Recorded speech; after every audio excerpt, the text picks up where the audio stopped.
chronic and disquieting sense of apprehension is felt by each resident of Collinsport. These feelings of trepidation, however, cannot compare to the dread that is felt by those who live high atop Widow's Hill, for they have seen that which must not be seen. They have known the unknown. They have experienced the terror at Collinwood.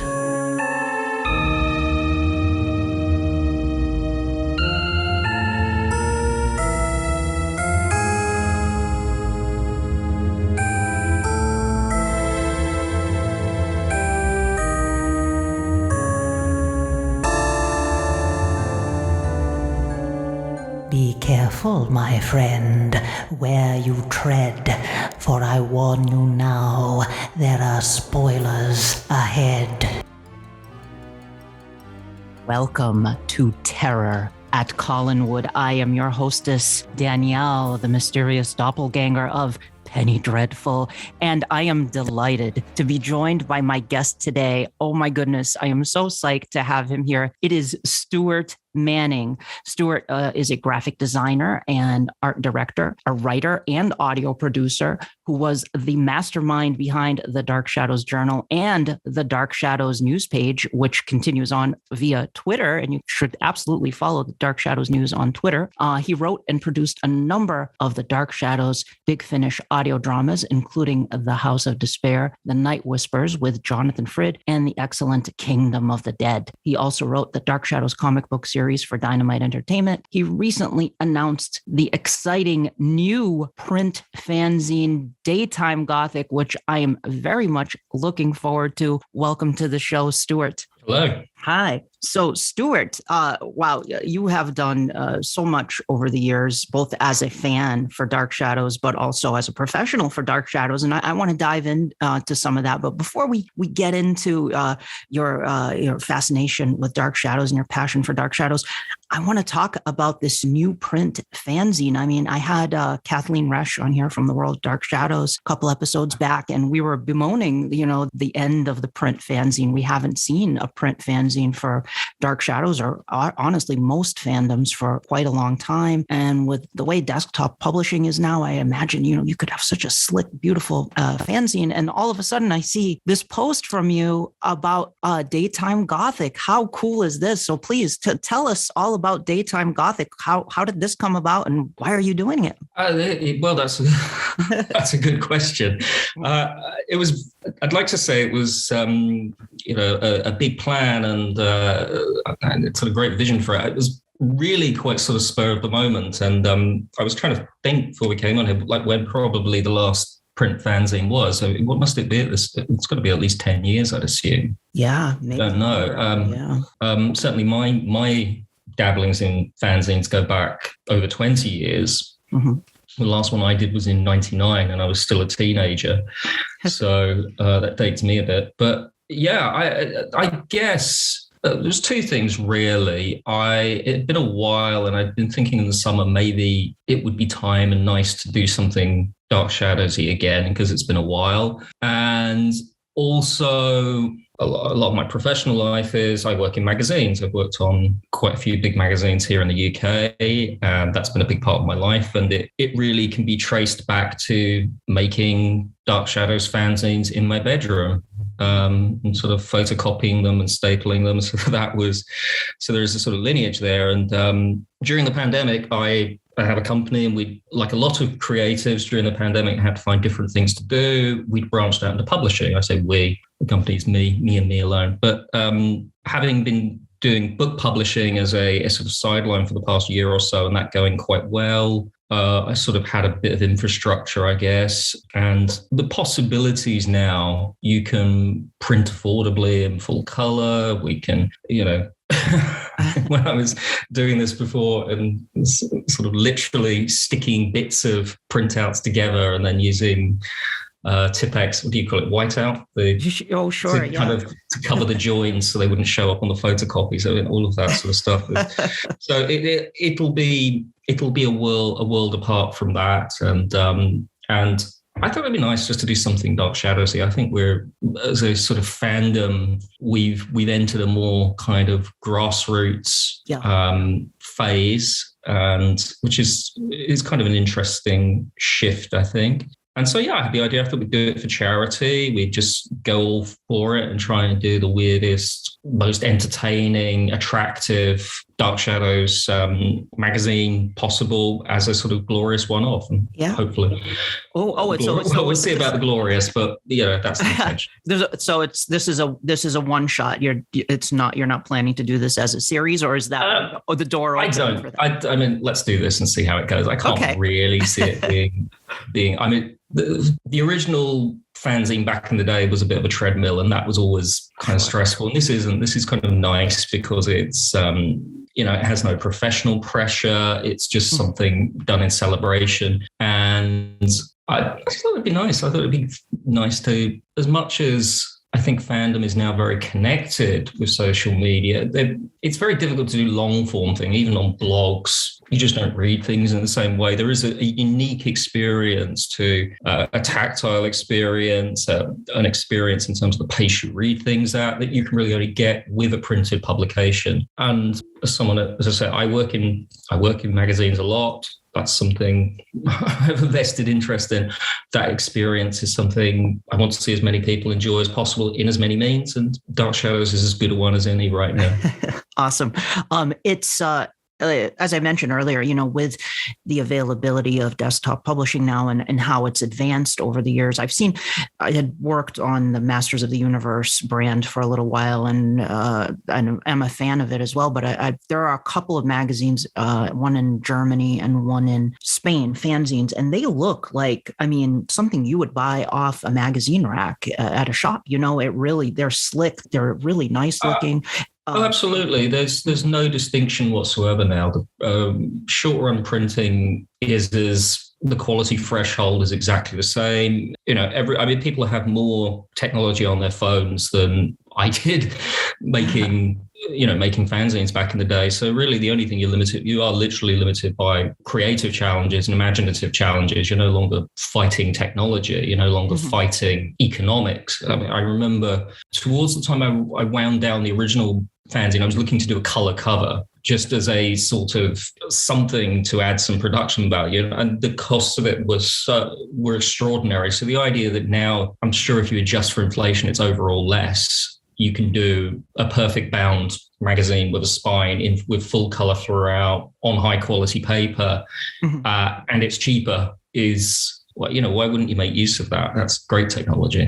Absolutely. Yeah. And with your experience working in the magazine industry and as a graphic designer, I can imagine this is just going to look sensational, just based on all the things I've seen from you. I'm excited to see how this is going to look layout wise.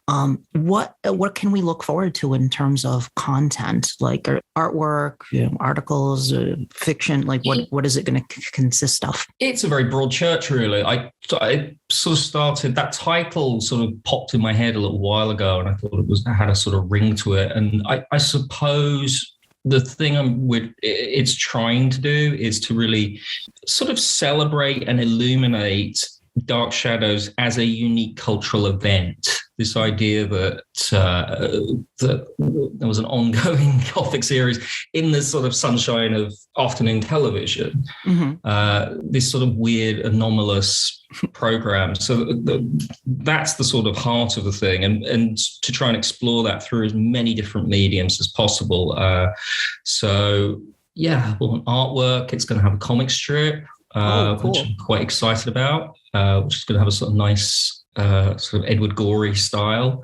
Perfect. That should be fun. We've got some really nice fiction. Kind of features. One of the things I wanted with features is to really to extend people's knowledge and understanding of Dark Shadows in a contextual way, which I think is one of the things that, this isn't a criticism of other people, I was guilty of it back in the day. I think there's a tendency to look at Dark Shadows as an island unto itself, rather than a program within the ecosystem of 1960s television, specifically that 1960s daytime subset. And then within that, the soap opera subset. And I think the more you look at those connections, the more the show makes sense, the more you'll understand it. And so certainly some of the features are going to look at that. Obviously, you are writing a piece about literary influences that will touch on some of that. Ansel Farrar, I've just read a really good first draft of a piece looking at a lot of 40s and 50s cinema that seems incredibly dark shadowsy in its conception. I don't know quite how we're going to package that yet, but something to the effect of the most dark shadows films you've never heard of. And there are plenty of them. And one of the things I'm going to be writing is an exploration of why Dark Shadows ended. Could it have lasted into the 70s? I think the answer is yes, it could. But there are very interesting conceptual reasons, and I think also production problems that aren't immediately apparent that led to it kind of collapsing very, very quickly. So things like that.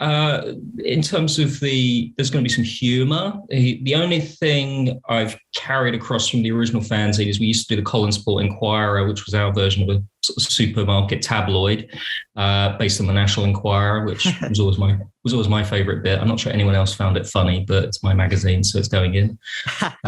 And there'll be some artwork. At the moment, it's about 3/4 full, I would say, but I'm still interested in hearing from people. If you have a burning essay about Dark Shadows, you want to get off your chest, get in touch. If you're a fan artist, I'd love to hear from you. Fiction, I think we could do a little bit more fiction. The stuff we've got so far I'm really pleased with, but the more the merrier. How can people submit to you? Well, if you email me on collinwood80@gmail.com, you can get the writer's notes, which just really sort of sets out what we're trying to do and how you might fit into it and get some springboards for the kind of ideas we're looking for. I keep saying we, but I. Sounds me anyway. I'll definitely post a link to your Twitter, the Dark Shadows News Twitter page as well, so that people can follow you on there. Because I've gotten a few. I announced this in the last episode of the podcast, which I posted earlier this week, and I've gotten already a few messages from people asking about how they can get the zine and how they can find out more about it. So follow Dark Shadows News on Twitter, on social media. You're also on Facebook. Yes, with Dark Shadows News on Facebook. I'm Dark Shadows News on Facebook. Yeah. There's Dark Shadows News as the Twitter handle, and yes, there's a pinned tweet in there that has it, and there is a mailing list you can sign up to. For when it's available to order, which will be a little way off yet. I like how you mentioned that you want to sort of look at Dark Shadows from a contextual perspective. One other aspect that I often bring up in this show, coming from my own interest as well in just Gothic horror in general, Gothic horror cinema and literature, and just the monster craze that happened in the 60s and then in the 70s as well. Dark Shadows, this doesn't come up as often as I think it should sometimes, because Dark Shadows was an integral part of that. It was the bridge between this 1960s monster craze and the 70s monster craze. And I think Mark Dawidziak brought this up in one of his MPI interviews as well. There, not sure about in the UK, but in terms of I know in the US, they had the Shock Theater package where they were showing the old Universal horror films. And in the 60s, kids went crazy for monsters, for films that came out way before they were born. And then, of course, in the UK, then the Hammer films started coming out in the 50s as well, in the late 50s with Christopher Lee and Peter Cushing, and that fed into it as well. And Dark Shadows was sort of at the epicenter of that as we went from the 60s into the 70s. So Dark Shadows was also, in addition to being this really important, touchstone of 60s television and pop culture, also just monster culture in general. Dark Shadows is an important piece of that too. Well, it's interesting, isn't it, that this is, in the 1960s, we're still very early into the history of filmed media. We're only sort of 30 years in from talkies. We're, barely 15, 20 years into, it's probably less than 20 years for concerted efforts to, television as in the modern form that we understand it. And what is interesting is it's really the monster craze is one of the first examples of the kind of redux of people rediscovering things. So you've got, Universal have a spooky show and they plug their horror IP into it and they make it the Monsters, and it's built around merchandising. It was a show completely conceived for merchandising potential. You've then got Dark Shadows, again, I've been thinking about this stuff a lot recently in terms of how the visuals for this magazine are going to look. And I put up a visual at the weekend before last, which is a sort of really hokey shot of Victoria being menaced by various monsters from Collinwood. I love that. Yeah, with Adam kind of looming over. Yeah, Adam's looming. It's very cheesy. It's very melodramatic, but I think that's the kind of Dark Shadows that's really hardwired into the minds of the general audience, even though the year after, which is the 1897 year, is, on a basic level, has more viewers. The visuals of that 68 year, it is kids playing with Aurora kits in their backyard. It is the Wolfman fights Dracula, and then Frankenstein comes along, and then there's a witch. It is that sort of everything in the kitchen sink, slugging it out, but played through these sort of very adult neuroses, which are obviously the bedrock of any soap opera.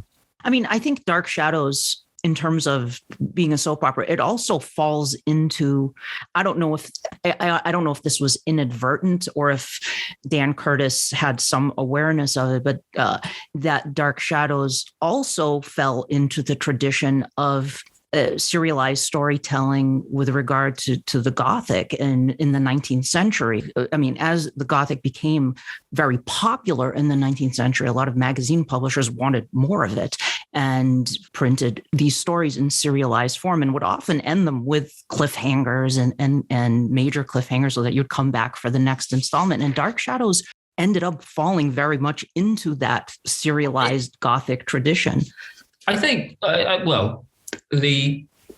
say the answer to that is if you look at really all media other than films, you can take in comic books, you can take in TV shows, even, as you say, chapters in a book. Really, the soap opera form is the basic format for long-form storytelling. Totally. Every single TV show now is a soap, effectively. Yes, the idea of awful episodes of a TV show, no one does it. Yep. And because creators about 20 years ago suddenly realized we can tell much longer stories, we can tell better stories, we don't have to present everything and put it away forever within 40 minutes. And of course, the minute you do that, it opens you up to this breadth in this world of storytelling. So the bit that is, I suppose, interesting for me, Dark Shadows being a soap, I think is really essential to its success. And I think one of the things that's unfortunate is pretty much every time it's been revived, that's the bit that kind of gets tossed away. Because I think if you really drill down into the creative, by which I mean the IP, to use a sort of get into legalese, you're dealing with lots of bits of other people's ideas. There isn't really a great deal which I think you can say has no precedent or has specific originality. But what was genius, I think, was to place these in a long form serial format, tell these stories in tandem. I mean, even though I don't think it's not my favorite story, having the Addams story and be doing Frankenstein at the same time, you're doing a story about a cursed dream, and there's a story about premature burial happening over here, and there's a vampire over there, and over looming on the horizon there's a werewolf. And none of these stories are particularly original in and of, even in 1968, the average viewer would have known these stories. They understood the kind of tropes of them. They understood the shape of them. They were familiar.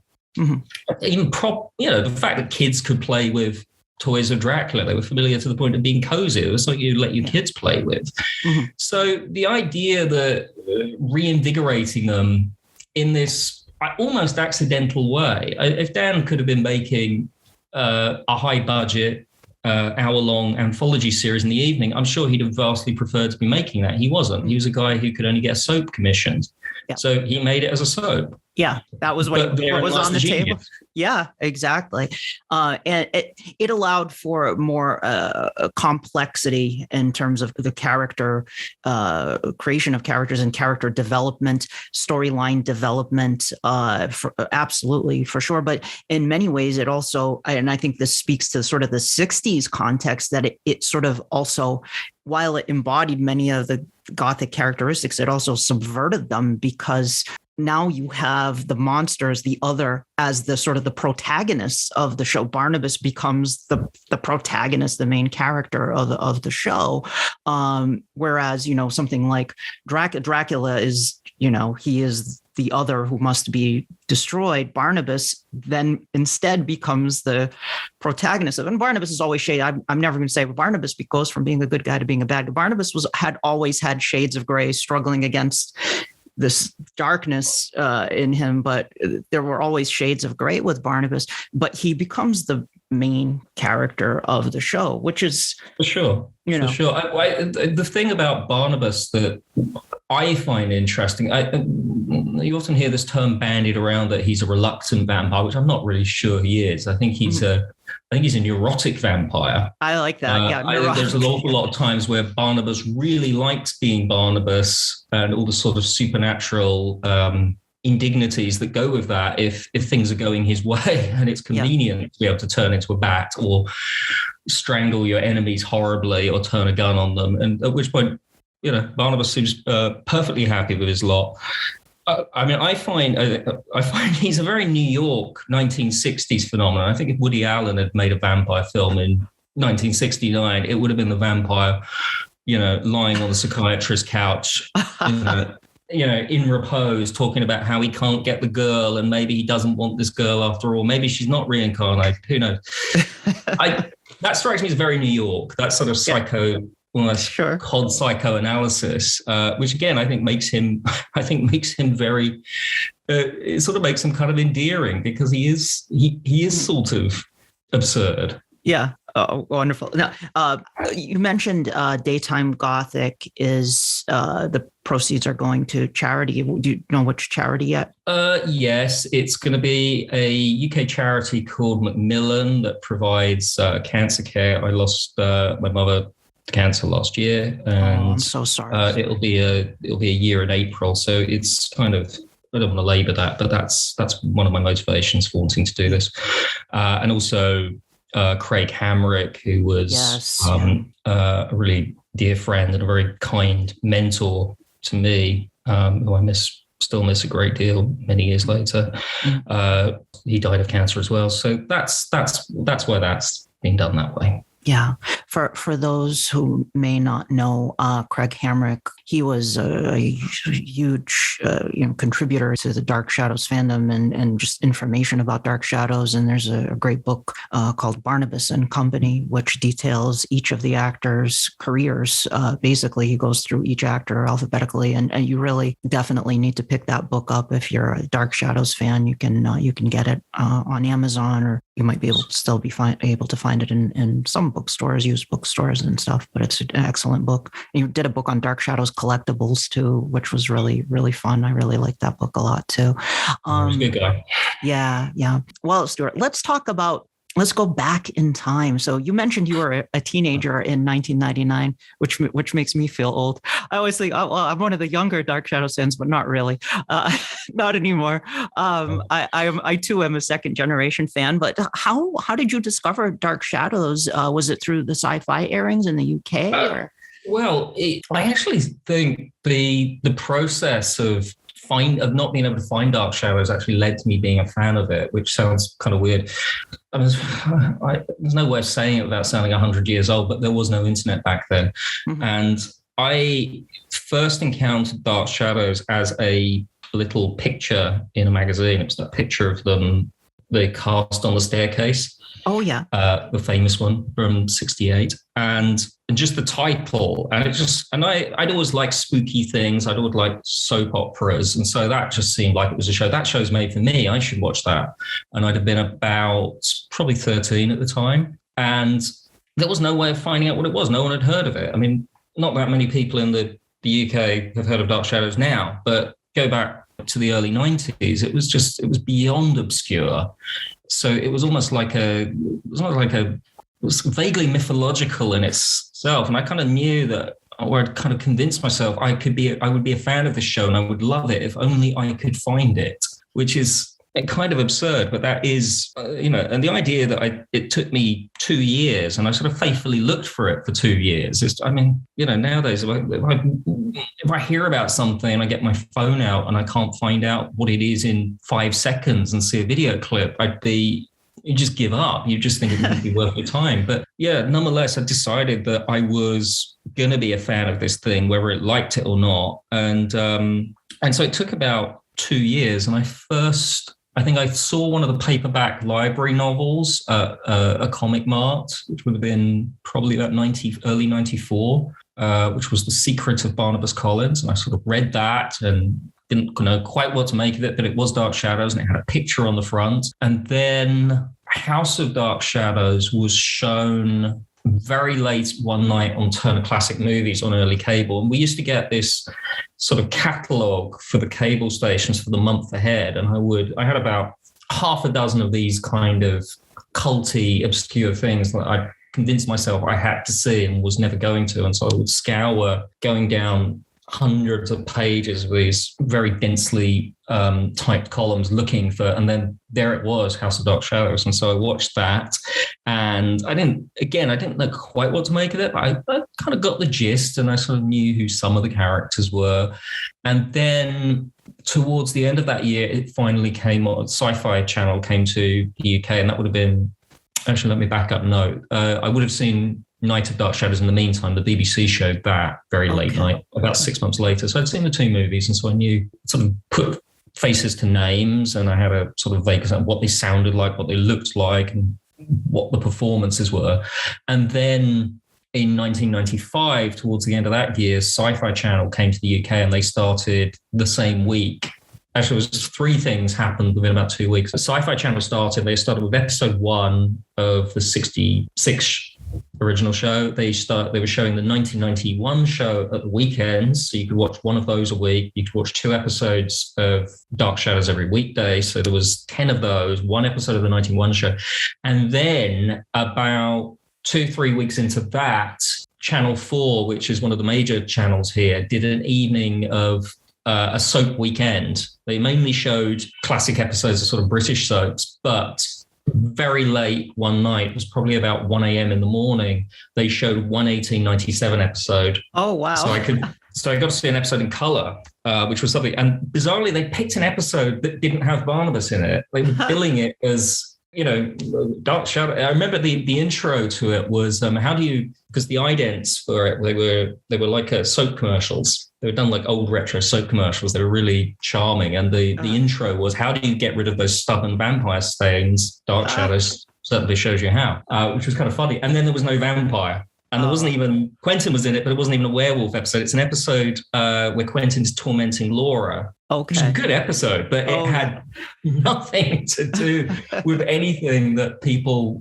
would identify with Dark Shadows. God knows how they picked that one. But suddenly it was from sort of famine to feast, and Dark Shadows was just incredibly exciting, and it was everywhere. It was so strange. But I was so happy about that. Did Dark Shadows develop a fandom in the UK? Because I know, the Doctor Who fandom is pretty substantial, and the old Doctor Who episodes, I mean, you could say they're definitely parallels in terms of, being shot in video and just the quality of it. I would say there was modest interest. I mean, this is daytime, it's cable in a very small country.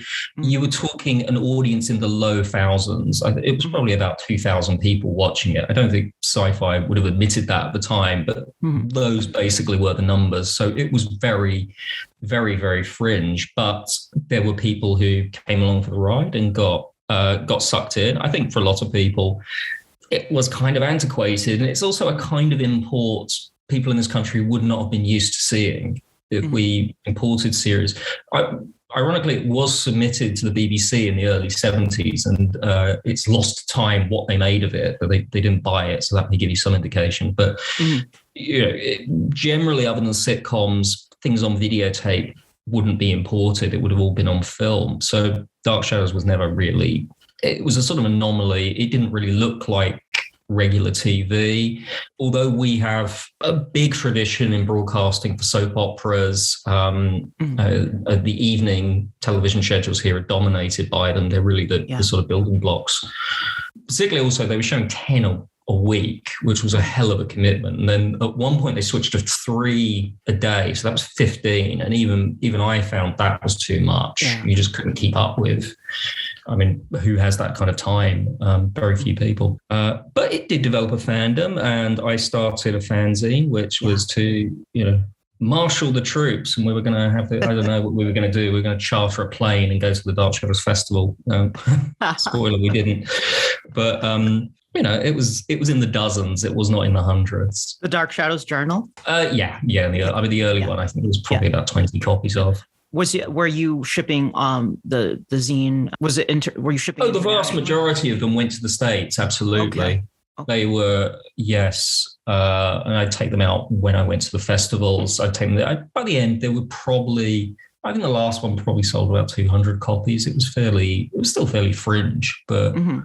But when you consider the sort of commitment it requires to read about a magazine, and in those days there were no. There was no PayPal or things like that. So it was people putting dollar bills in envelopes and sending them over the Atlantic with a wing and a prayer. I mean, I'm astonished anyone did it. Well, even with the festival itself, it was like Sazy style. Even in the early aughts, I went to a couple of the festivals. It was still, send in a Sazy. I'm like, wait a minute, we have other ways to do this. But I'm glad I got pigeon. Yeah. Yes. It's interesting that you mentioned in terms of, the BBC being, pitched Dark Shadows in the early 70s. And a lot of stations here had a difficult time. I think this is where Dark Shadows stumbled. And I talked about this in a previous episode in terms of maintain, because you see Doctor Who and Star Trek and shows like this, that they continued to gain followers over the years. And Dark Shadows certainly has as well. But I think it was much more difficult for television stations to air Dark Shadows because of the commitment. I think you have to look at it in the glass half full way, which is there's a reason soap operas do not have a long shelf life. It's kind of extraordinary the amount of effort it takes to make an episode of a soap, in essence, and it's done in a day. Mm-hmm. It's made for that day. Its work is done the minute it's been broadcast. And if it ever gets seen again, that's not really the normal way things go. So it was incredibly ambitious, I think, of ABC. ABC were trying to syndicate the show the minute it went off the air. There's sales literature in 71. It took them the best part 4 or 5 years to actually get enough sales to stand it up and make it happen. But just to attempt that is, because as you say, it's such an unwieldy thing. It's not. Yeah, you have to air it. It's not an easy sell. Yeah, air it in order. Keep track of every day of every episode. We luckily. Well, that's it. I mean, if you're showing, I don't know, if you're a local station and you're showing Gilligan's Island and you show the wrong episode that day, no one cares. Right. People who love that show probably don't care. Yeah. If you do it with a soap opera, the knock-on effect is just awful. Yeah. Everything from the logistical, the organizational side. So nothing about this was straightforward or easy. And the fact that not only it happened, but it continued to happen, and they expanded it, and they got. All right, they didn't get the whole series out in syndication. They got about 2/3 of it, which is pretty extraordinary. Definitely. One of the local stations here out in Cape Cod area, they were playing Dark Shadows, and they ended up playing it all the way through to the end of the syndication package, which was partway into 1970 parallel time. And then it ended. And I was like, oh no, what happens now? And it took a little while later for the MPI tapes to start coming out, thankfully. And of course, Kathy's concordances and all of that helped to fill in the blanks. But I remember sometimes they would play an episode out of order. I think it was in the Quentin's Ghost storyline, and all of a sudden there's an episode from partway into 1897, and I was like, what's going on here? Well, it happened on Sci-Fi UK, and they skipped skip the one where Barnabas arrives. Oh no! All the ones to skip. That one didn't air. So yikes. It was. And then we tried about a year because I was sort of through the fanzine was trying to make inroads with sci-fi, and they did put out an address at the end of the episodes, which is where most of the readers came from. But we did do a sort of day-long marathon of Dark Shadows episodes. I tried one of the ones I put into it because they asked me to nominate what shows they want. And I put in the Missing Barnabas one. Oh, good. Yeah. So it could be seen. And then they showed the wrong one again. No. Oh, because presumably it had been logged incorrectly the first time. Oh, no. So I'm not sure that one was ever seen here, which was, anyway, best laid plans. Oh, no. It's difficult to get people. I have friends who, say, oh, where should I start when I watch Dark Shadows? What do you recommend to your friends who express an interest to you in checking it out?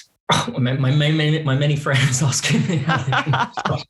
Yeah, I never stop getting people asking me that. I joking aside, I think in terms of an entry point, which I actually think is a helpful entry point, in which the show is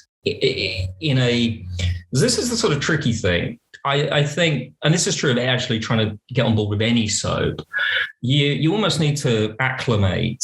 I think if you watch the first episode, well, it's never the first episode you see, but your first episode of a soap out of context, they will have idiosyncrasies. They will have weird stuff that only that soap does, be it if it's in performance or if it's in pacing or if it's just, weird tonal things that once you've been watching for about 2 weeks, you just accept it. That's like, it's like, you look at yourself in the mirror and you don't realize you have a hairstyle.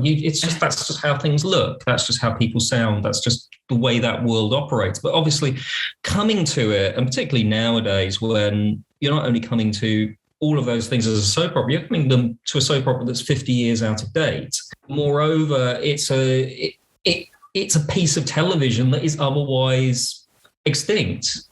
We don't make TV shows that way anymore. We weren't making TV shows that way by the early 70s. And there was really good reason you weren't making it, because it was stressful and very unsatisfactory and lots of things went wrong.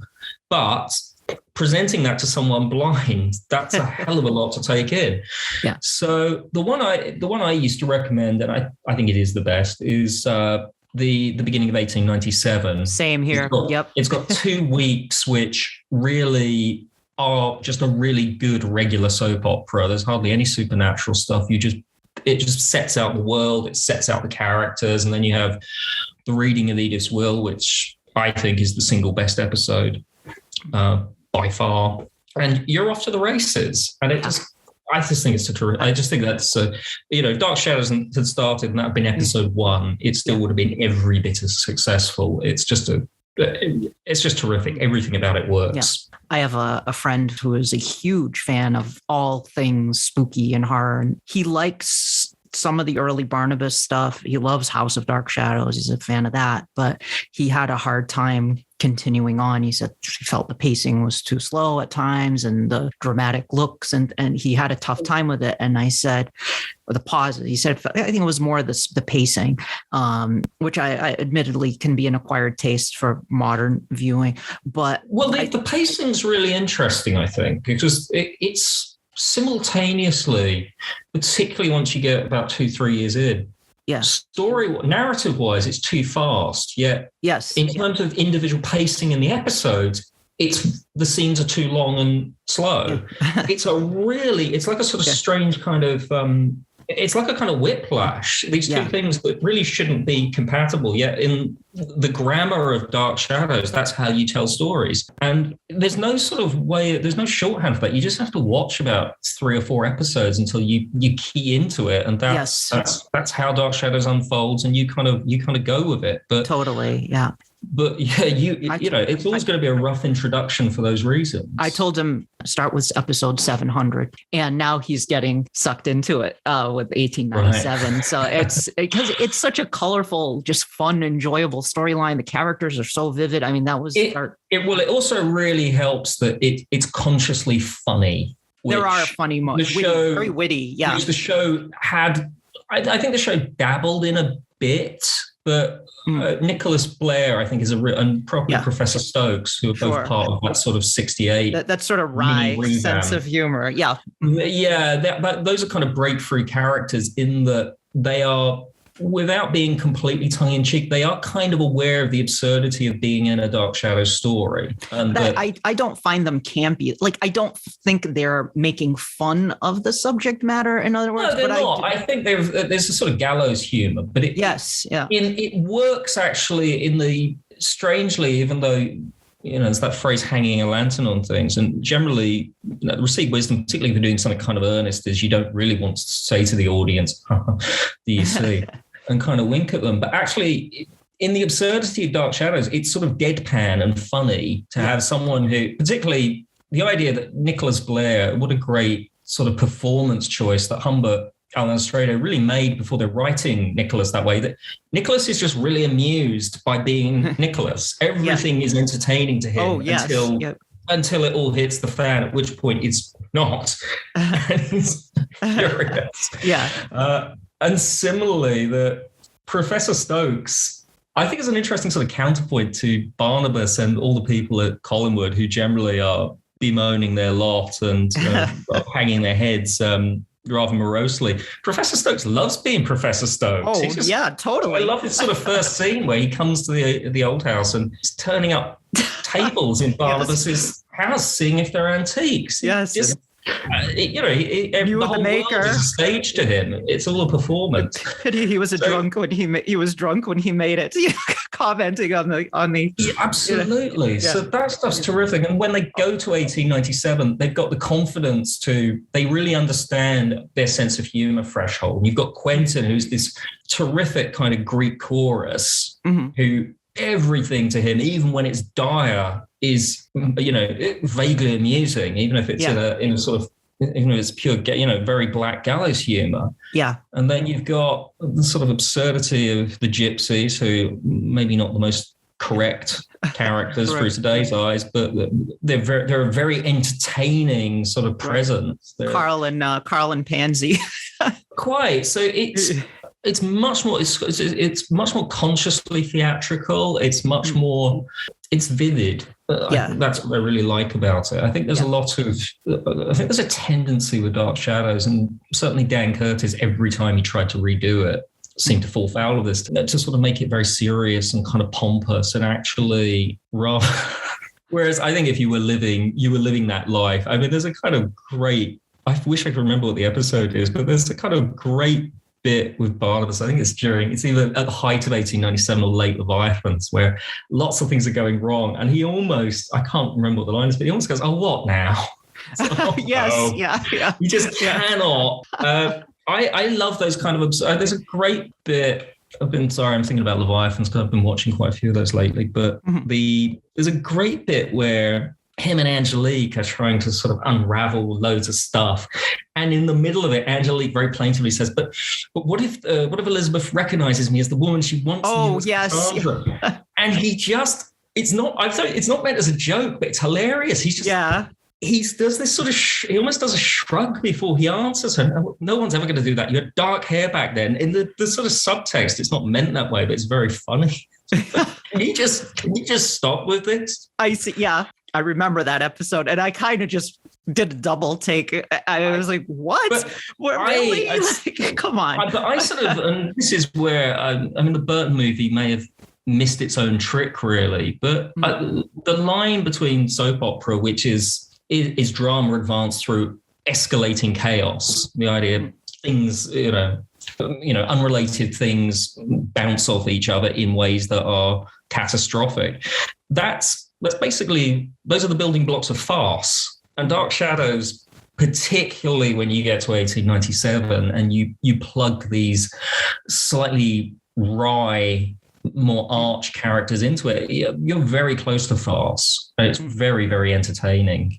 There's another line I love where Count Petofi walks into the Collinwood and Quentin says, "My brother's mad.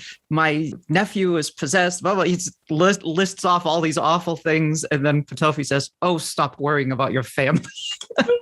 But that's, that's a kind of sublime thing. And, you wouldn't be getting that on As the World Turns. Right. I mean, Patofi was such a fun character to watch. Anything Thayer David did was just Patofi, I think, was just the kind of extraordinary. And you were sort of talking about the literary side earlier. And I think, Dark Shadows did it well and sometimes did it atrociously. I think, something like the Adam story is pretty crass. It's full of characters wandering around doing things that make no sense other than, well, we're doing Frankenstein this week and this is what happens in Frankenstein, so I guess we're doing this, And I like it, but But perversely, if you look at something like the Quentin story, where they plug in Dorian Gray, and they extrapolate the bit that Oscar Wilde has no interest in, which is what is this magical painting? How does it work? Why does it work?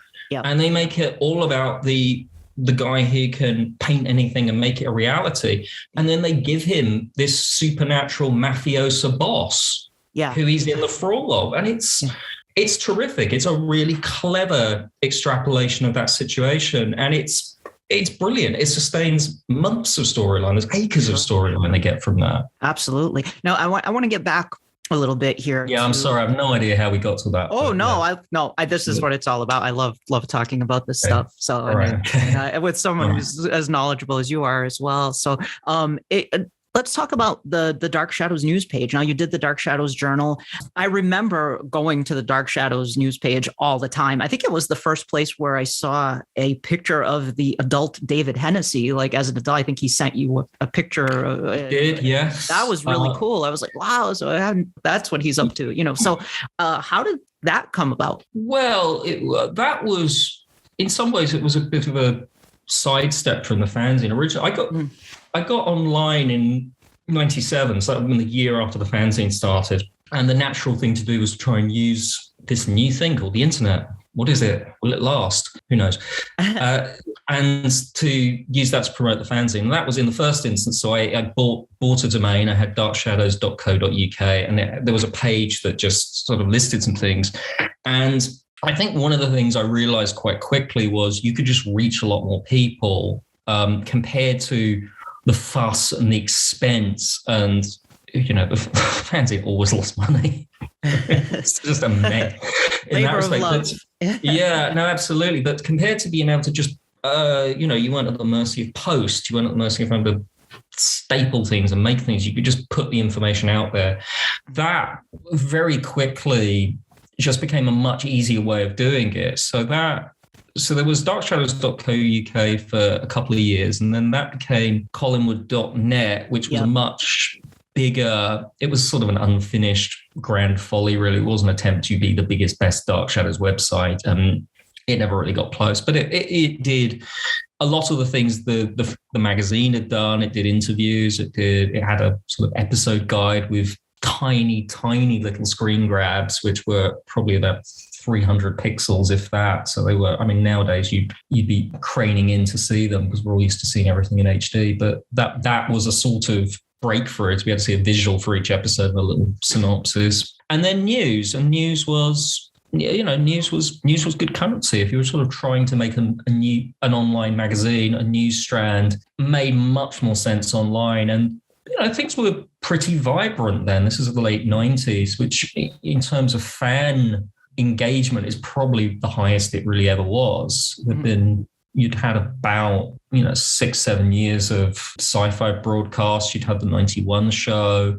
The cast were relatively young, and they were still on the TV scene a lot more than they are now. So there was all sorts of stuff going on, and that very quickly really became the focus. And then in the way that really all of these things kind of become outgrown, the website became unwieldy and not easy to update. And of course, it was all done in HTML, so it was all kind of locked, whereas nowadays it would be a database and a skin, and you just, if you want to change it, you just change the template. Whereas then it was, if you want to change it, you redo X hundred pages, and the pages were in the hundreds. I think there was probably about 500 pages of content at the height. So yeah, that sort of became slowly obsolete, and then that became a blog, which was probably about, I don't know when that was, probably about 2008, 2009. So even by then, it had been about 10 years. And then in a blog form, it lasted for probably another, I don't know, maybe another 5, 6, 7 years, something like that. And by that point, we're in the social media age, and there's probably no secret. Dark Shadows news is, we've not quite run out of it, but there's just less to report on. So social media and having it for occasional announcements was just much, much easier. And ironically, it has the biggest audience it's ever had, even though the actual market, if you like, for this stuff has kind of dwindled a little. Now, you did the Dark Shadows Journal, the Dark Shadows news page as a fan, but then you wound up working on Dark Shadows professionally, which is super exciting. That must have been really exciting through the Big Finish audios, which have been going, I believe, since 2006. And you were a producer on the Big Finish audios, a writer, several, the ones I mentioned at the top of the show, for example. I love Kingdom of the Dead. That's one of my favorites.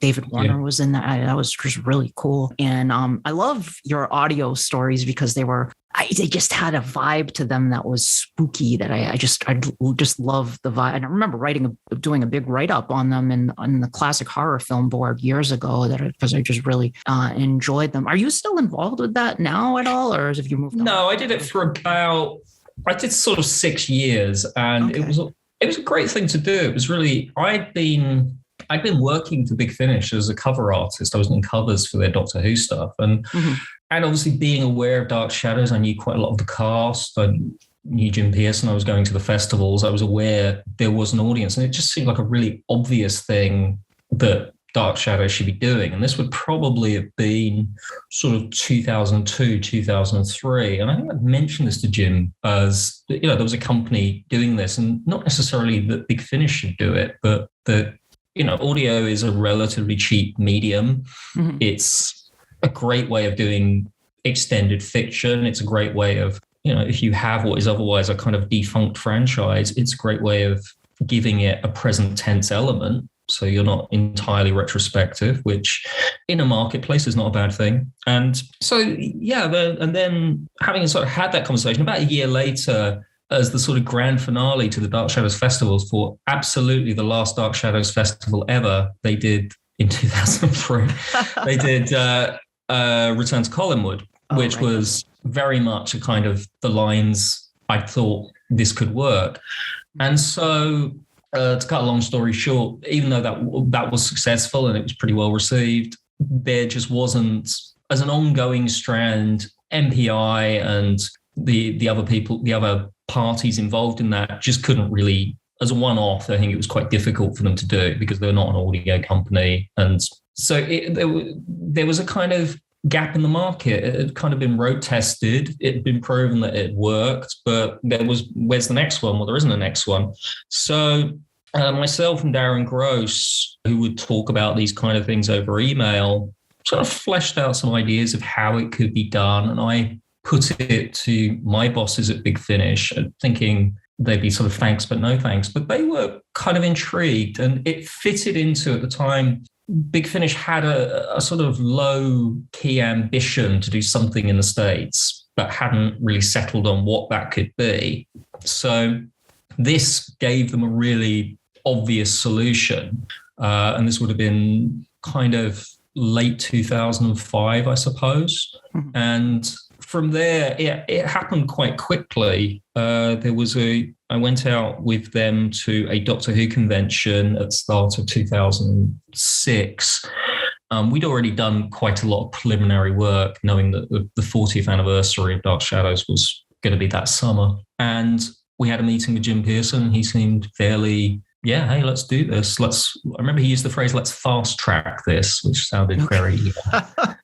very Hollywood. It sounded very Hollywood. And in my head, he was wearing sunglasses at the time. Maybe he wasn't, but let's say it happened that way. We got to mythologize that. But from there, it happened very quickly. And so that was February, and we were recording the first 4 in May. So I remember it was very, very fast. It was really fun to hear the actors come back and play their roles again too. I mean, that was a cool way to have, Lara Parker and David Selby and John Carlin and all many of the actors from. In fact, you had Robert Rodan come in as Oswald Gravener, the Revenant. I remember that. Yeah, it was good. Cool. Yes, he was.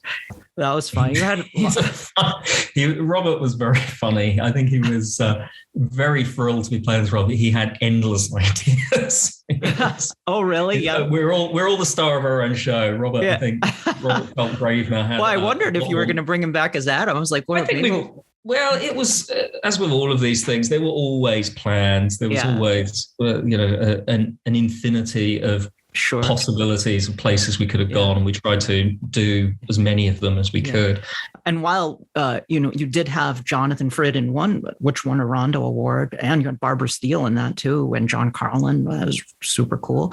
But for the most part, there was a new Barnabas, Andrew Collins. So how did you recast Barnabas? I was thinking about this the other day, actually. This is it's a really interesting aspect of that, particularly that first series of them. That, I mean, I sort of look back and they feel very dated to me now. You know, they're very 2006. Now, 2006 doesn't sound that long ago, but I think had we done them a couple of years either way, a couple of years earlier, a couple of years later, I think the shape of those audios would have been quite different.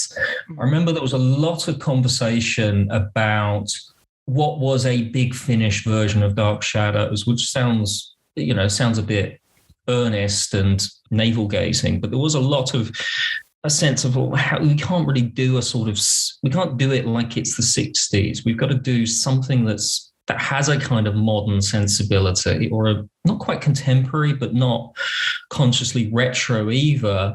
And we've also got to sort of stake out our claim and say how this is distinct in an ongoing way that you can build stories from. And all of these things, now that's the very long conversations you have before you make something. Strangely, once you've actually made it, all that stuff falls away. You've made one. That's the show you're making, and you make more of them. But weirdly, because we did 4 as a block in that first year, that dominated a lot of the thinking and a lot of the conversations. And in tandem with that, there'd been the WB pilot, which was only a year or so before, and there was still little rumblings occasionally that might be revived somehow. So we were thinking about Dark Shadows in a slightly more contemporary way than I think we would have otherwise. And also, the thing I think is really, really crucial, Mad Men hadn't happened yet.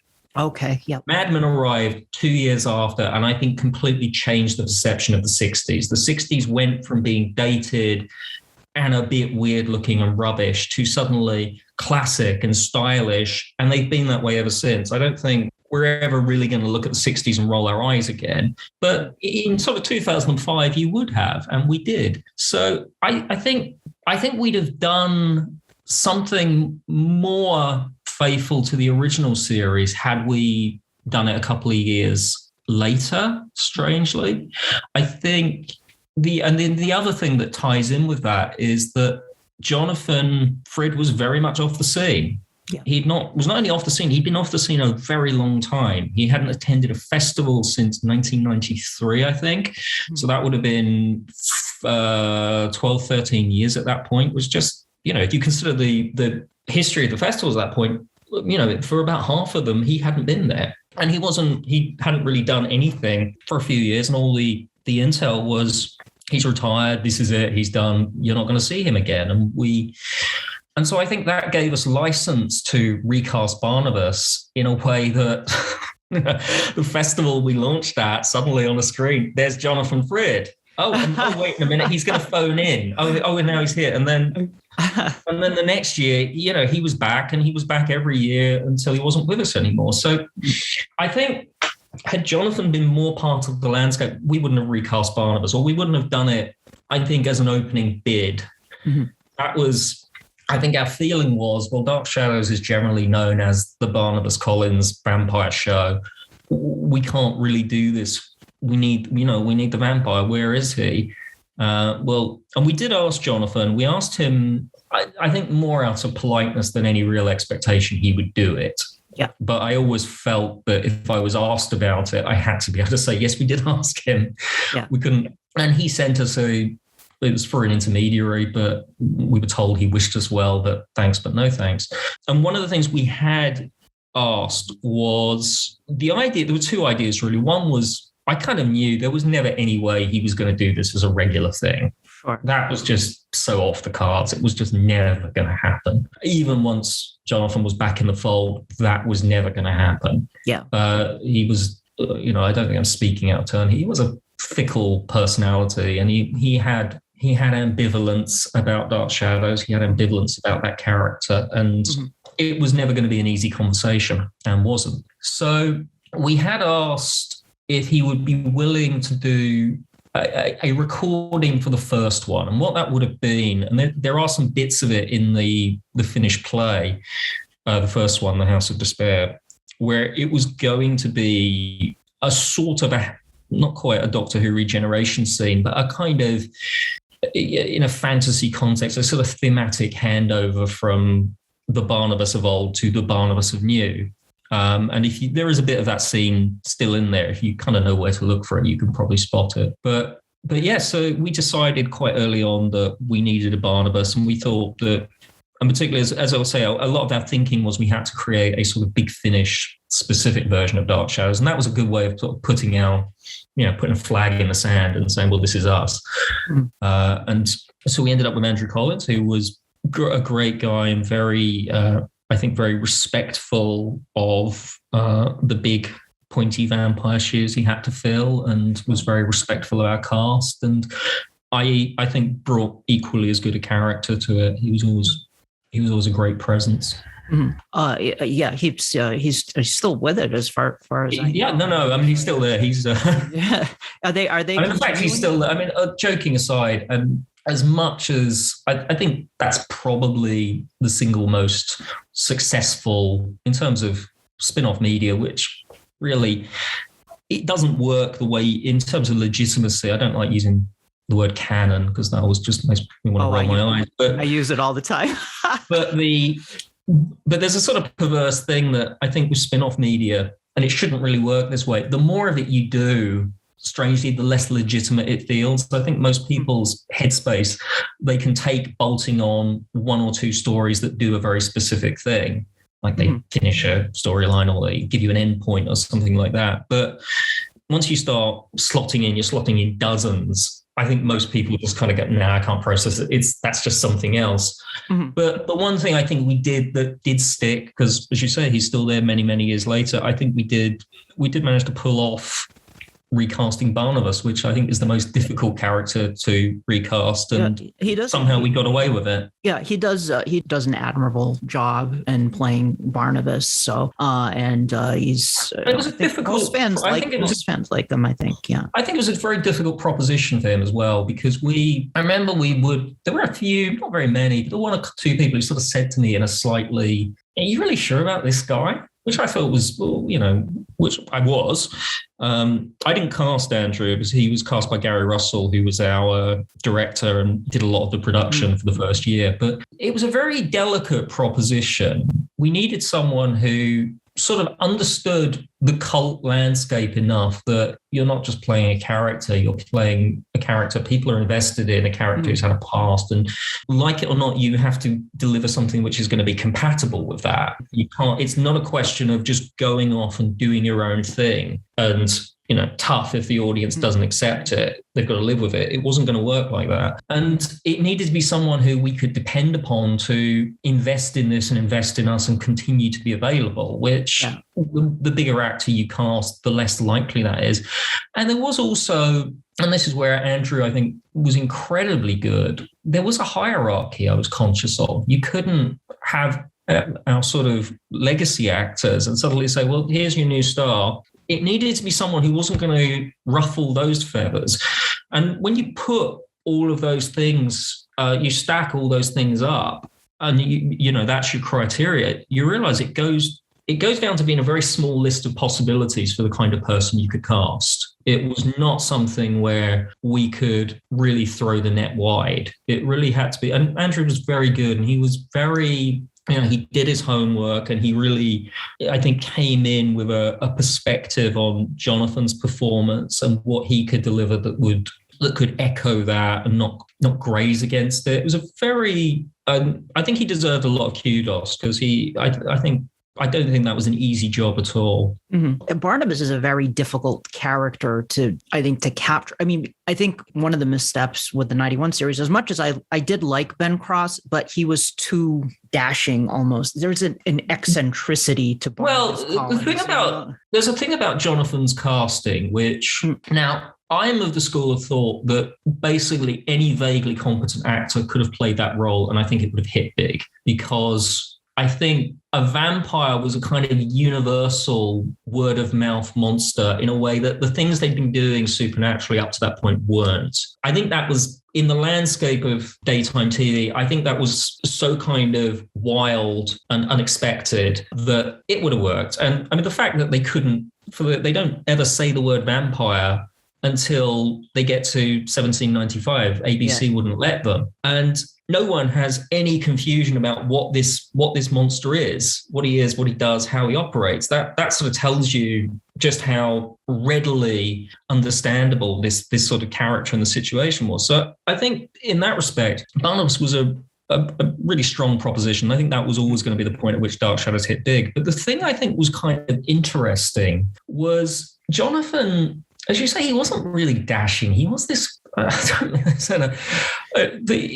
can look at someone like David Selby and I think, if I was kind of cast as sort of someone to be the lead of a sort of dynamic lead in the TV show, Selby, he has a kind of pin-up aspect to him. He's got a kind of interesting look. Jonathan, he had a sort of slight dorkiness about him. He sort of looked a bit like an accountant, which he did. I mean, he looked like a vampire. Jonathan Fritz said in that one of his interviews, when he went to audition, he said, I was sitting in this room with these cadaverous looking actors and it turns out I out cadavered them all. There was a bit of a cadaverous look, but yes, also a accountant.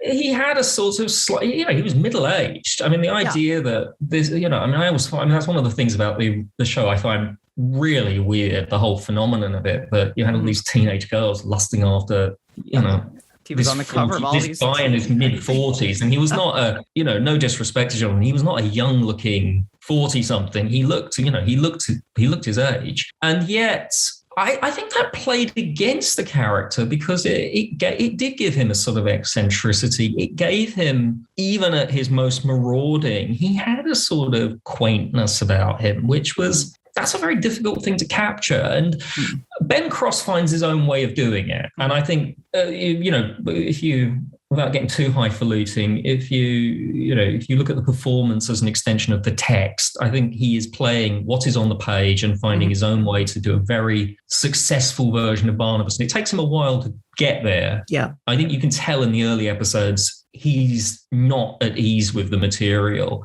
Yeah. And yet by the end, it's a completely different take to Jonathan Fritz. He's basically playing him like he's a sort of supernatural James Bond. Right. Which for Ben Cross works really well. Yes. Things like the 91 version of Bricking Up Reverend Trask is hilarious.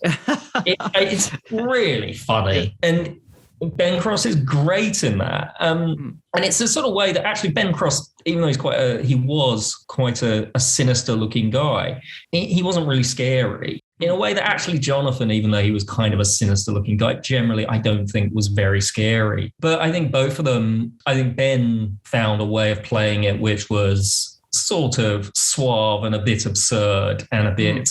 Actually, a bit closer to sort of David Selby's take on a supernatural character. Sure. And then you've got Jonathan, who was, a very, was just this kind of rather forlorn character. So even when it's all going, even when he's in control, he's sort of looks a bit sort of crumpled and sorry for himself. And I think that did make him very endearing. And it is a very difficult quality to capture, which I think perversely, for all the things I think he maybe didn't get right, I think Johnny Depp captured that quality of Fred's performance, even if it was having to channel it with the indignity of being projectile vomited in the face. Well, I think there were some aspects to his performance. I would agree with that where he did capture some of that, but I just don't understand why they decided to go in that direction I do.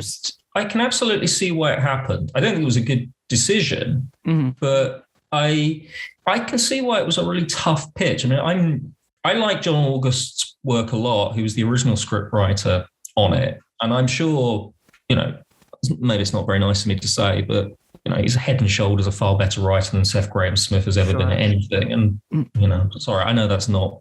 Oh, no, others have said the same. But I think you can actually look at their work side by side and say it is factually true. Yeah. But I can see why, if you're sort of pitching it, Dark Shadows was, if you like, first on the scene with this idea of blending horror stuff into a kind of an anthology series, particularly. But if you're someone who's paying a license for the format, you have to ask, and you remove the soap opera aspect, well, what are you getting?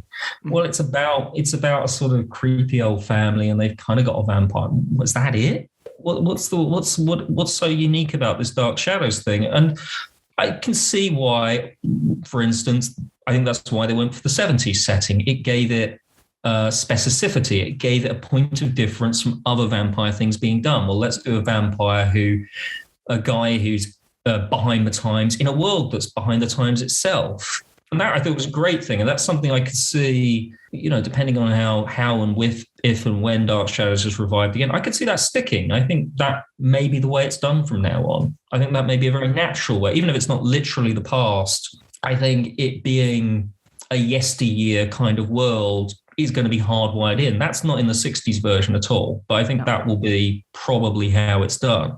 You've then got, well, all right, that's something, but what else about it? So he's a vampire and he doesn't like being a vampire. Well, we've been seeing those for time immemorial. So what's different about it? And I can see why they went down a line of, well, let's make it funny then. Let's make it kind of campy. But I don't necessarily think that was a terrible thing to do. I think the problem with it was, and this is where, comedy is brutal.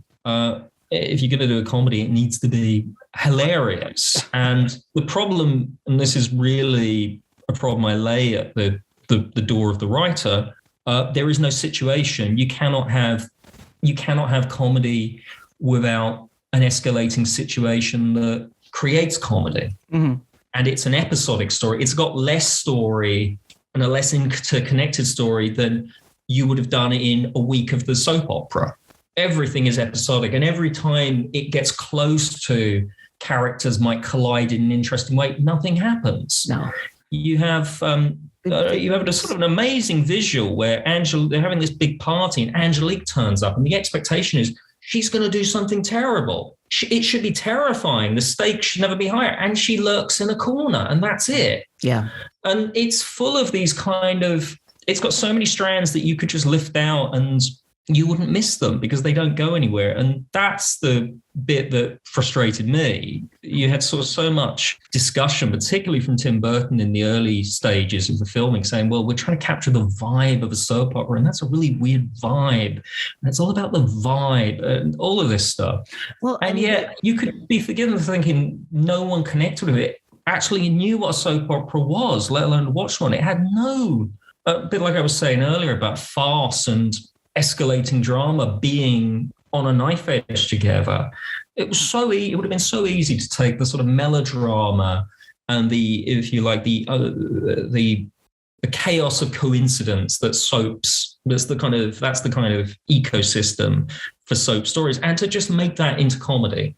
And it could have been glorious. It wouldn't have been for everyone, but I think it could have been a really good film in its own right. I mean, I think a lot of fans felt betrayed by Tim Burton and Johnny Depp because for years they were professing that they were fans of Dark Shadows, particularly Depp and Burton as well. I remember reading an article with him in a horror magazine where he said, that show pounded a nail into my brain. And I guess literally did apparently, and then they turned around and made this ridiculous farce. I think with all of this stuff, and as someone who was running that news page at the time, the movie was a really not a good experience because it was just day after day after day, this tidal wave of negativity. And this was before the thing had even hit.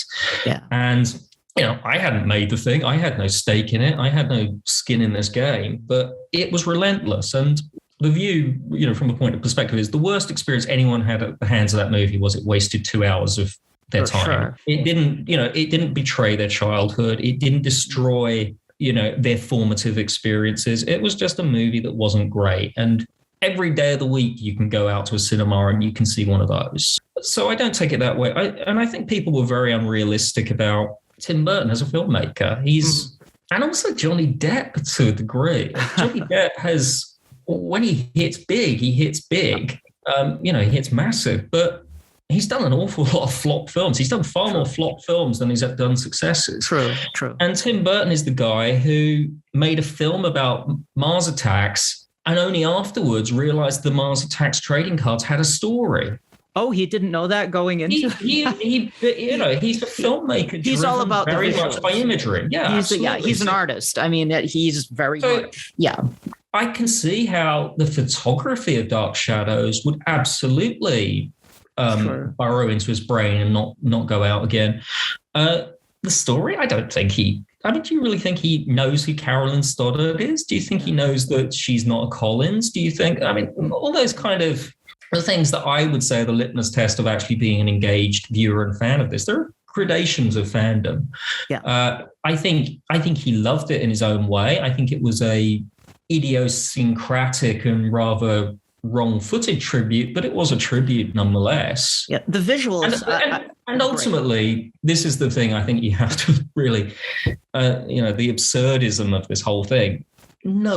Absolutely no one was queuing up to make a Dark Shadows film in 2009. When this thing was on the blocks and being moved, no one wanted to make a Dark Shadows film. They made it because those two people did. So the idea that Warner Brothers, which is one of the biggest studios in the world, not only made a Dark Shadows film, they made a needlessly expensive Dark Shadows film stacked with top flight talent across the board with no idea how they would market it at the other end. And that is literally what happened. Right.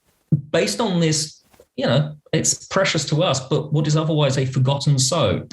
No one's going to make a film version of The Secret Storm like that. No one's going to make a version of All My Children like that. You have to. I would argue, though, that Dark Shadows falls more in line with genre television in terms of its continued.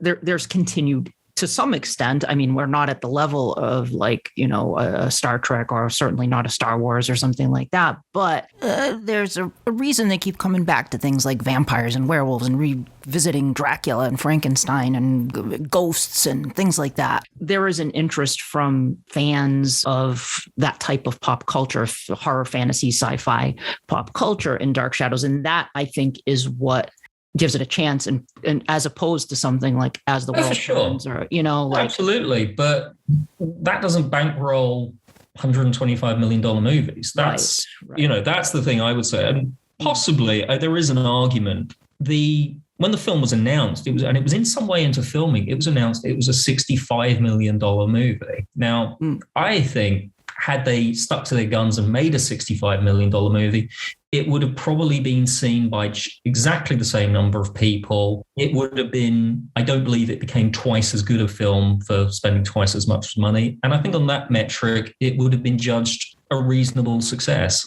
Yeah. I think there were a lot of people who just seemed to, I remember, I won't name names, but I remember the one actor from the original show said to me, well, Warner's think this is going to be their next Harry Potter. And I almost suppressed laughter because I was like, well, how? How is that going to happen?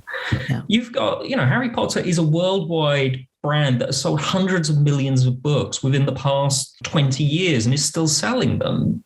These things are just completely, they are not in any way comparable. But I think there was this blind faith.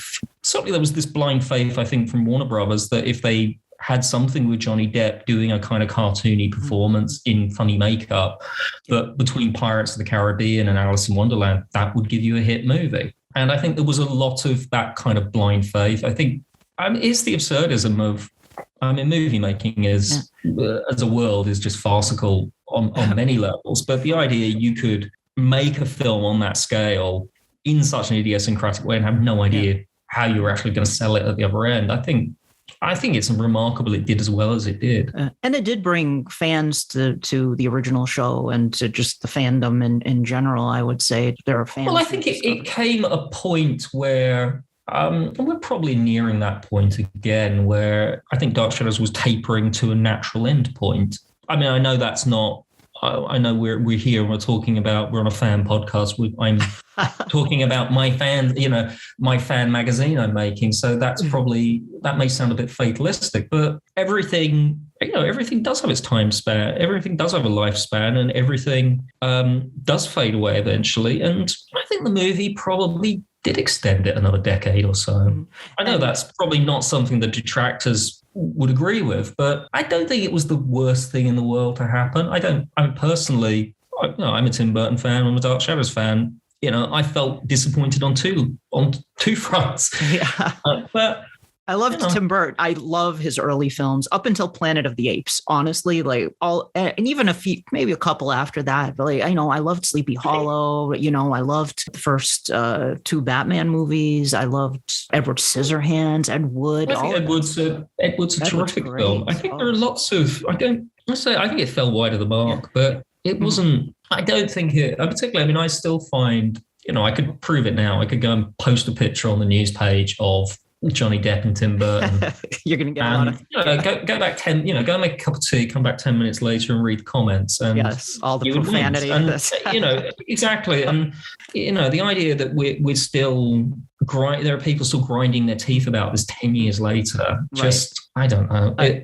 I would have liked to have seen someone like Guillermo del Toro take a shot at it. But now I'm excited to see. I had Mark B. Perry on a couple episodes back, and he's shopping around Dark Shadows Reincarnation. And I'm really excited to see how that goes. And I wish him luck with that. I hope he does get that off the ground. Yeah, I would say I'm cautiously... I'm impressed by his pitch. Who knows? I think it's a very tall order to revive Dark Shadows in any successful medium. And, someone who tried to do it in a very fringe way on audio, I guess to bring it back to what we were talking about, I think there are immense challenges about it because, as I was saying earlier, I don't think it's a compelling, straightforward format. It's not like Doctor Who or Star Trek, where really what you have is a framework you can plug any story into that really gives you the shape of, whatever story you plug into it, it provides a shape. With Dark Shadows, it's a much more abstract kind of show. And that's the nature of soaps. Soaps really every few years become a new show. It just happens to be you've watched it become that new show in very slow time lapse. So you're not aware of it. That does make it a very difficult thing to grasp by the neck and say, well, this is what Dark Shadows is, and this is how we tell a story with it, and this is what it's about. And those things, there are a million ways you can revive it. If you're doing a revival of the X-Files, it really comes down to, well, can you get those two actors? If you can get those two actors, then you have a show.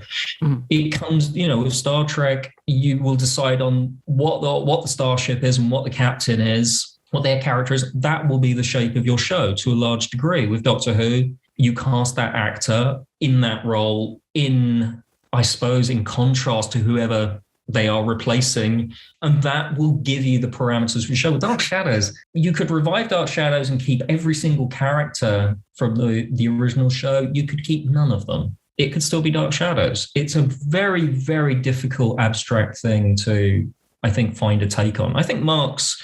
I listened to your conversation with him. I think what Mark's proposing sounds very sensible and very viable. And he's got a great track record, so I don't think he'd do a boring version of Dark Shadows. As you say, much like you, I wish him luck. I hope he can do it. Yeah, I have faith in his ability to pull it off, and I look forward to seeing what he's going to do with that. Now, just quickly getting back to the audio dramas, and then I want to ask you some geek questions before we wrap it up. Although we could argue that the whole episode has been geek stuff. oh, please. This is what it's all about, Stuart. Celebrating this stuff, having fun. So what's your favorite audio drama that you worked on? Good question. I could give the politician's answer and say, well, I'm fond of them all, but that's very interesting. I think Kingdom of the Dead is which isn't real. It's 4 stories, so that's a bit of a cheat. But that was really the sort of distillation of what I was trying to do with Dark Shadows on audio. I think the first year is kind of weird because, as I said earlier, we did them in a block of 4, and I think there were certain anxieties about particularly the format and how we were going to approach it, which if we'd have done the first one in isolation, we'd have worked those all out in week 1. But instead, we sort of had, they're not quite teething troubles. It's something a little more low level, a little more subliminal than that. But they're a sort of, there's a sort of level of hubbub in those earlier ones that isn't something tonally that I think is just, we haven't quite worked it out yet. Or moreover, we had worked it out by the end of the first one. It just happened to be everything else was locked in for the next 3. That's a better way of it. Does that make, I hope I'm explaining it okay. But so then we had this sort of situation where trying to go into a second series, and what happened in the meantime was Gary Russell, who was the director and did an awful lot of the production on the first year, even though I was credited as producer. Gary was doing a lot of the nuts and bolts in terms of how he put it together, particularly how he budgeted it and things like that. And Gary had left, and so it was sort of handed over to me, and it was like, okay, well, how do you produce an audio series? How do you do this? And the thing I was very conscious of was that we hadn't, I sound like a broken record here, but it all comes back to the soap opera for me, and I didn't feel we'd nailed the soap opera. We'd sort of used the Doctor Who audio format, which is a self-contained story, really built around a sort of guest star. But the difference we had with Dark Shadows, and the challenge with Dark Shadows, was it needed to be a cast of a certain size, and they needed to be characters from the show. So, I'm not saying it all comes down to money, but that was a budget challenge, because really to do those stories and really give them a sense of the space they really needed to have 4 or 5 people from the show in, ideally. I felt they needed that to have a community of characters. And that was tricky because, 4 or 5 name actors cost money, and that ate up a lot of the budget. And it meant the first year, really, we were restricted to our regulars and one other actor. And we massaged it. There were a couple of little tricks that were done to sort of double up people and make that work. But that was the financial structure. And of course, although we found some ways to disguise it, what that means is, in practical terms, and again, that's what I mean about teething troubles, it became apparent the further you got into the series that you end up with, you have your regulars and you have more or less one new character who arrives who can only be the villain. So it's not quite sameness, because we did find ways to try and tell the stories slightly differently, but it was a format. It was kind of a rigid format, and not in a very helpful way. And particularly going forward, it was really not going to be, you could get away with that for a handful of stories. You could not get away with that for a second year. So one of the things I did was to really rework the entire production, because if you could almost do it, it was almost algebraic. You could work out, well, we've got this, we can afford this many Dark Shadows actors across the series for this many days. Whereas what we did the previous year was, some people did 4 days, some people did 3. We shuffled the deck so everyone did fewer days, but we got more actors in, which then meant it really had to be one story. So all this stuff kind of coalesced. It took a while to arrive at how we do it. But if it was going to be one story, that meant it could be a serial, it could be more soapy. It meant that having one villain wasn't an obstacle, because if the villain's there for an hour, you sort of need 20 minutes to establish them. You have 20 minutes for them to become, to set out their stall and get to a sort of crisis point. And then you have 20 minutes where you have to kind of get rid of them. And that doesn't give you a lot of elbow room for story. What you end up doing is they kind of become a rather superficial nuisance. Again, I think we found ways to disguise this, or certainly downplay it, but those were very real restrictions. So what we did was we kind of had one big villain, which I sort of thought we could get someone really good to play, and we could have them hang around for a while and be a nuisance and really strut their stuff. And I thought that would just be great. And so we got David Warner to play that, who I thought was just knockout.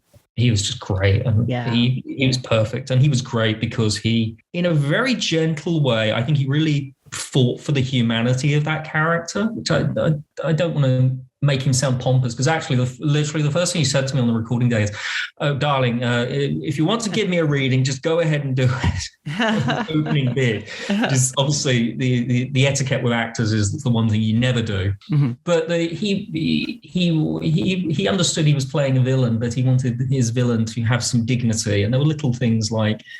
He was very taken with the idea that Seraph is this sort of fallen angel character he was playing in an imperfect world, hones in on Maggie as the one perfect, virtuous thing, and that ruins everything because it compromises all his plans, which was... and he really, made that quite poetic and touching, I think, and that he found some he found some delicacy in what was probably, in the nature of a Dark Shadow story, quite an indelicate character.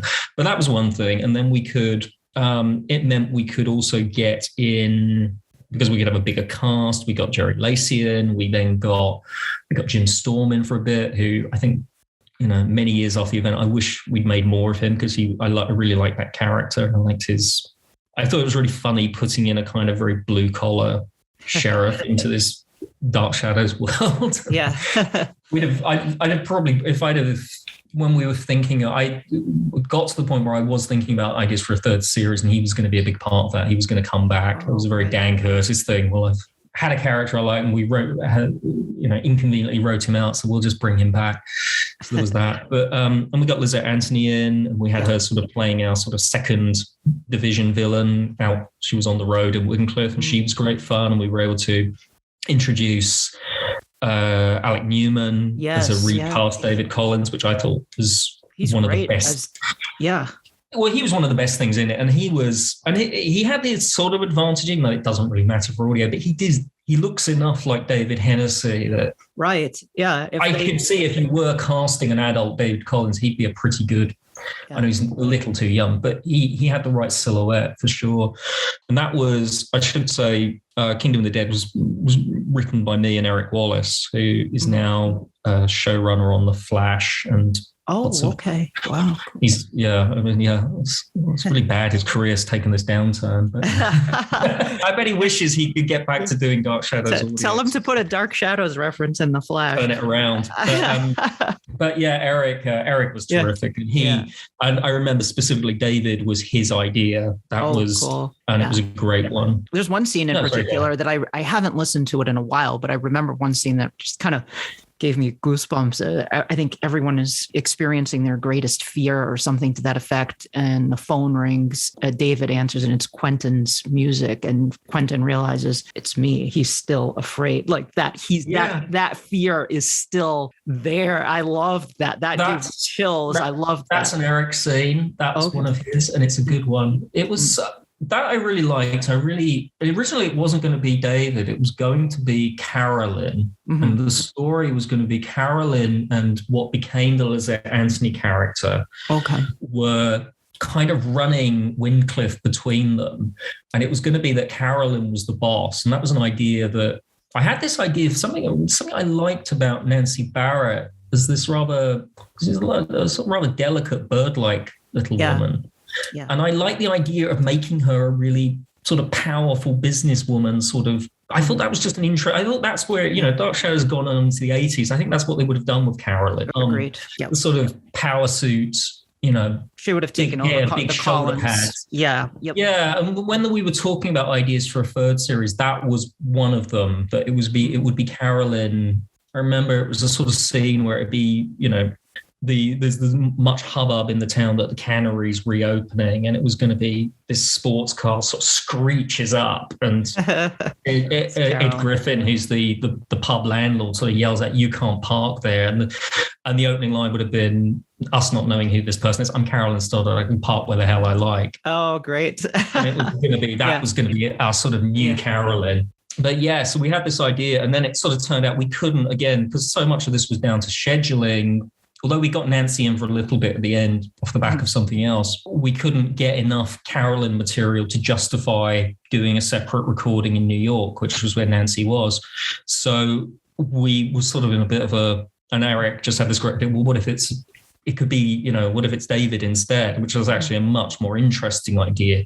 And it gave us, as you say, there was that interesting relationship with Quentin, which I thought that really worked for me because again, it was kind of soapy. I always felt that our Dark Shadows sort of fantasy stories needed to have a sort of soap equivalent. If you couldn't really look at it through that prism, it probably wouldn't work.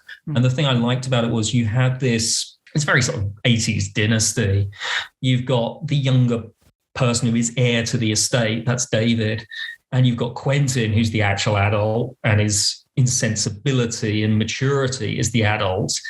But isn't, in theory, whoever is in charge is the one who can throw their weight the most. And there's that sort of interesting generation gap kind of interplay. And I like that we kind of then had a couple of generations of Collinses. And I think we could have expanded that more going forward. I know you're not involved in the Big Finish audios these days, but do you know if they're planning to continue those? I've gotten fans asking about that, and I'm not sure what the. I don't know. I mean, I have to say, I mean, I'm astonished. I'm staggered that here we are all these years later. They lasted this long. I think I always saw Dark Shadows on audio as being a very finite thing. I thought we'd do it for 3 or 4 years and then it would wrap up quite organically. So the idea it's gone on and on and on is 16 years now, I think. Yeah. It's extraordinary. Yeah. I think that's really, it's not what I would have expected.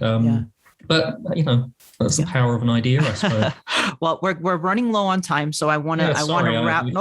We have a fascinating discussion, but I want to wrap up with a few just fun, quick, off the cuff questions here.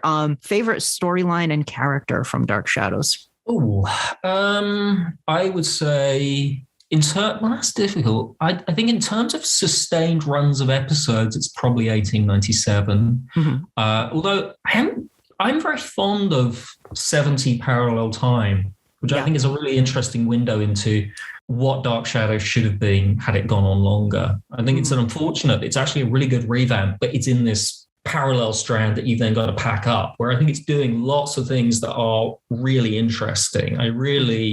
I think putting Willie and Carolyn together and having Willie go up a couple of notches in the world, maybe not to the full sort of doing Who's Afraid of Virginia Woolf, but I think that's something that would have been great going forward. I sort of love that Collinwood is a bit more, for want of a better word, suburban. It's got a slightly younger 20-something cast. It's much more rich people causing problems for themselves. Even though the colors are different, the way the set is decorated. It looks, I really like it. Orangey, kind of, yeah. It's got a whole different sort of mood in the house. And I kind of like that. And that's, to be honest, what you would, that's how you revamp soaps. Generally, the one thing Dark Shadows never did, it didn't do it. It's not generally didn't do it. It literally didn't do it. If I was Dan Curtis, and in 1971, I'd have wanted to find a way to, rejuvenate Dark Shadows. I would have moved the Collinses out of that house. I would have had them lose their money. The ones we're left with have to either go and live in the town and get proper jobs, which they hate. Roger working at Roger. Have Roger be poor, and let's see how he gets on with that. That works, yeah. Have them move into the old house, which obviously is not how Barnabas would probably choose. I can't imagine Barnabas being an easy person to cohabit with. But I'd have moved a new family in, and I'd have almost done I think it would have been fun to have had, you've got a new bunch of sort of city people who you think are these rubes who are going to fall foul of the supernatural. And actually it turns out they're either on the run from something supernatural, or they're, they've come, they're on the run from something even worse that's going to follow them. I'd have just done something like that, and that would have been terrific. Mm-hmm. 1970 Parallel Time, I like a great deal. I like the little bottle stories, I think, more than the actual long flashbacks. I love the 1995 2 weeks or whatever it is. I really like the little mini return to 1795. Mm-hmm. I kind of think, particularly by that third and fourth year, in a sort of post-1897 way, I think I'd have preferred Dark Shadows to do its flashbacks like that. They should have been little event weeks that you just pop somewhere different for a bit, but without sort of dragging the momentum of the regular strand of the show down with, we're just going to put that on pause for 4 months, 5 months. But so yeah, those are mine. And sorry, you said character as well, didn't you? Yeah. That's a good question. In terms of, I find Angelique fascinating. Mm-hmm. I love that she is this character who really makes no sense. I love that they make a virtue out of her inconsistency, that it seems to be the only logical reading is there are several Angeliques. They are sometimes living in the same time, split by geography. We know even though it wasn't, I think, consciously constructed that way, but all the dialogue suggests that while there is an Angelique pretending to be Cassandra studying at a university with Professor Stokes, there is another one in New York who has a modeling career and is going to marry Skye Rumson, and they are living a few hundred miles, they're living some hundreds of miles apart, but they have completely different and separate needs and wants. They have completely different motivations, and they're quite merrily living their own lives, doing their own thing. And so I find that character just fascinating, just as a piece of construction. That's amazing. I love probably from the others, probably Julia, because she's a character that shouldn't work. She doesn't in a lot of ways. It's a sort of strange in the morality of Dark Shadows. Even in the morality of Dark Shadows, I don't think it makes sense or it should be acceptable that she murders Dave Woodard. She's completely complicit with that. It's unforgivable. Mm. It's the betrayal of her only friend on the show. Sure. Which is extraordinary. Barnabas is not her friend. That's a really strange character thing. Yes, Barnabas forces her into it, though. I mean, the way he describes Woodard's death, if she doesn't help him, he's going to torture him to death, basically. It's such a horrendous alternative that what else can she do, Well, which doesn't excuse what she did. It doesn't excuse it. And there should be, it's amazing, but to sort of take that further, there should be no comeback from that. It should be irredeemable. Yet somehow, I don't know really quite how they did it. Maybe because Peter Turgeon replaced Robert Garinger. Maybe. Do you know what? Maybe that did make it a little more acceptable than it otherwise would have been. But when you consider that the Peter Turgeon thing, that's interesting. That's maybe a good theory for it. But when you consider when we come back to 1968, it's not 5 months later for those characters. It's literally mere weeks. Yeah. And Julia she's got herself a new hairstyle. She's a kind of woman about town. She seems to be none too troubled by any of this. And that should be kind of unacceptable. But somehow you kind of love that character because she's so driven and she's so smart. Mm. I think intelligent characters tend to be attractive ones. But I find that character just fascinating, that she's kind of watchable and likable, even though many of her actions are very, very dubious. Another question, the Leviathan creature, what do you think it looked like? Do you think it looked like, the Dunwich Horror, something Lovecraftian? Was it something serpentine, or was it some hybrid? I don't know. I've never really thought about that. I mean, I guess I would think about what would it be if it was a Dark Shadows. In my head, it would have to be something you could do in a 60s studio. So it wouldn't be like a sort of rubber octopus or something like that. It'd probably be like a man in a business suit with a kind of squid on his face. It would be something like that, I think. Something with a breathing problem. Yeah, I think it would be something like that. Okay. Nicholas Blair, warlock or demon? Ooh.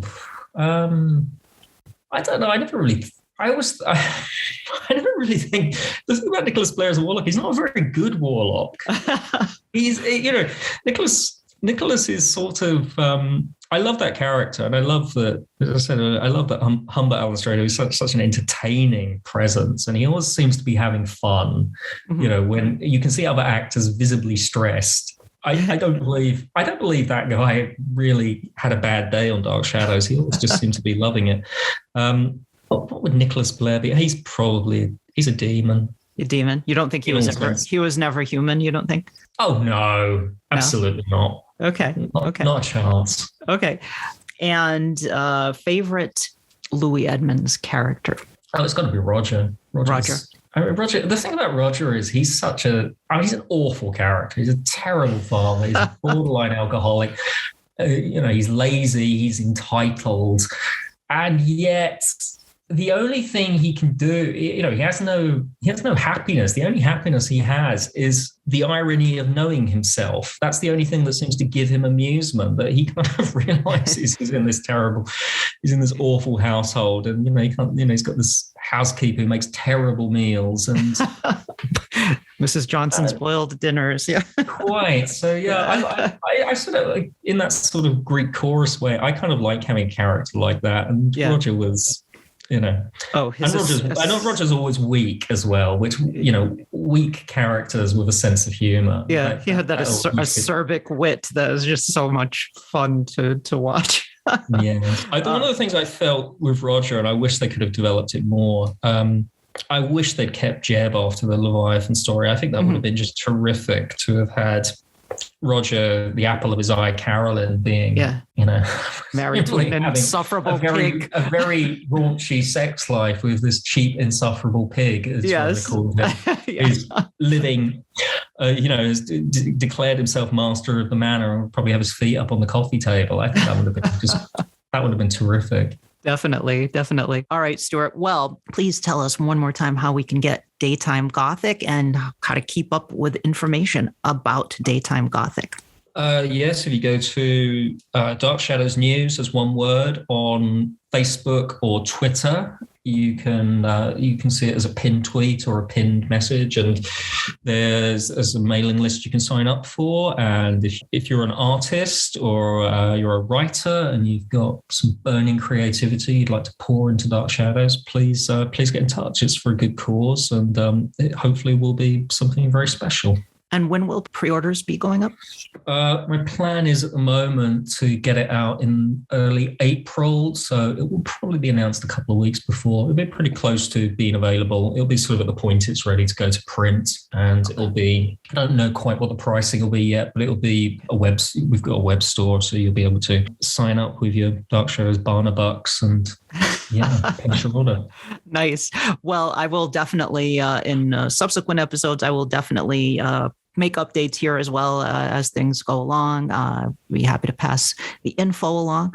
Folks, thank you so much for listening, and thank you to my guests today, Stuart Manning. I really am excited for Daytime Gothic. If you are interested in the Big Finish audios, if you haven't listened to them, I definitely recommend jump right into Kingdom of the Dead. It's fantastic. It's an excellent box set. Always keep your eye on the Dark Shadows news page on Facebook or Twitter for more information. And last thing, if you enjoy this 100% free podcast, I'm going to ask you to do me a favor. If you would, subscribe to the podcast, regardless of where you listen to it, whether it's Apple Podcasts, Spotify, Amazon Prime, YouTube, wherever it is, subscribe to the podcast. That's the first thing. Second thing, please rate the podcast. Sometimes you get these little star ratings. However you listen to the podcast, if there's a rating option, please give us a rating.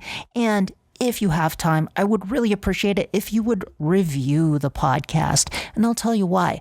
Rating and reviewing the podcast is the number one way to get it to reach more fans. Because when fans look up information on Dark Shadows or podcasts about Dark Shadows, Terror at Collinwood will come up in the searches more often if there are ratings and reviews. That's how it works with these feeds for the podcast. So wherever you subscribe to your audio feed or YouTube, wherever it is, if you're listening on YouTube, give us a like. If you're listening on one of the audio feeds, give us a rating and a review. That will help the podcast to grow and to reach more Dark Shadows fans. This is about celebrating Dark Shadows, showing people that Dark Shadows is here to stay, that it's an important part of pop culture, that it's an important part of Gothic horror history, it's an important part of monster culture. So please subscribe, rate, and review, and thank you for listening. And for as long as they lived, the Dark Shadows never truly dissipated, for there will always be terror at Collinwood. Terror at Collinwood is a Penny Dreadful production.